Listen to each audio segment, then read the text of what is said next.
హరి ఓం. శ్రీ మహావిష్ణు పురాణం 69వ భాగం.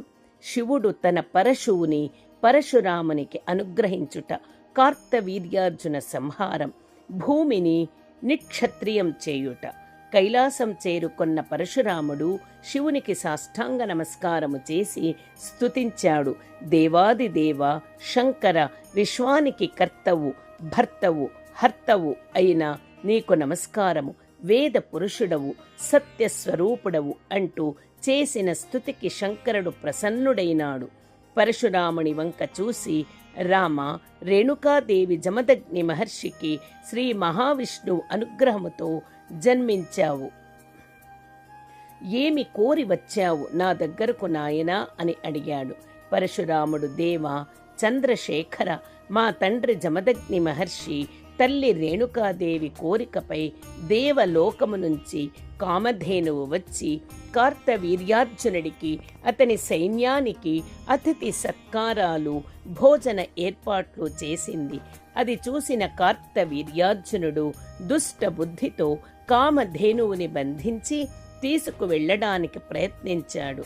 కాని కామధేనువు గోసైన్యం చేతిలో పరాజితుడయ్యాడు. పరాజయం, అవమానం సహించలేక నిరపరాధి అయిన నా తండ్రి జమదగ్నిని బ్రహ్మజ్ఞాని, బ్రాహ్మణుడు అని చూడకుండా చంపివేశాడు. ఇదేమి అన్యాయం అని ప్రశ్నించిన నా తల్లి రేణుకాదేవిని 21 బాణాలతో తీవ్రంగా గాయపరిచాడు. నా తల్లి వీర్యార్జునుడిని, అటువంటి అధర్మపరులైన క్షత్రియ రాజులను భూమండలమంతా 21 సార్లు తిరిగి సమూలంగా నాశనం చేయమని ఆదేశించి ప్రాణాలు వదిలేసింది.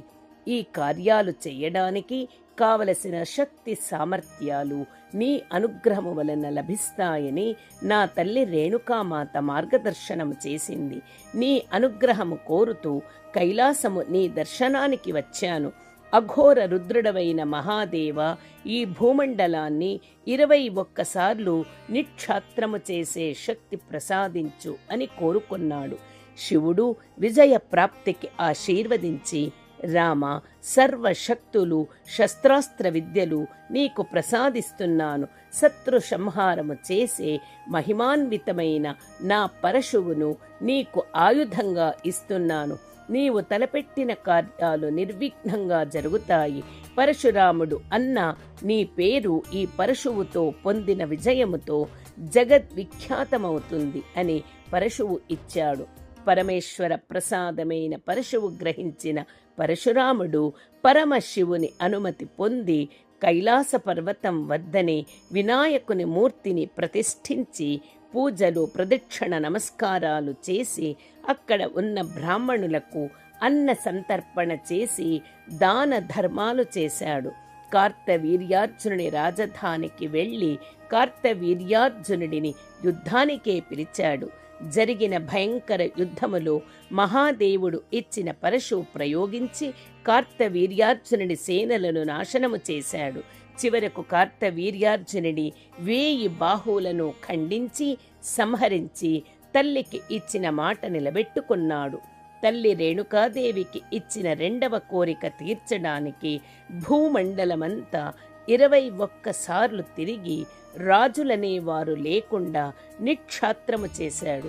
అతి కొద్దిమంది రాజులు రాణివాసాలలో దాక్కొని ప్రాణాలు దక్కించుకున్నారు.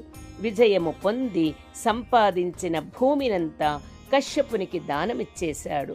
రాజుల రక్తముతో కురుక్షేత్రములో శమంతక పంచకము అనే 5 సరస్సులు ఏర్పాటు చేసి వాటితో తల్లి తండ్రులకు తర్పణాలు అర్పించాడు.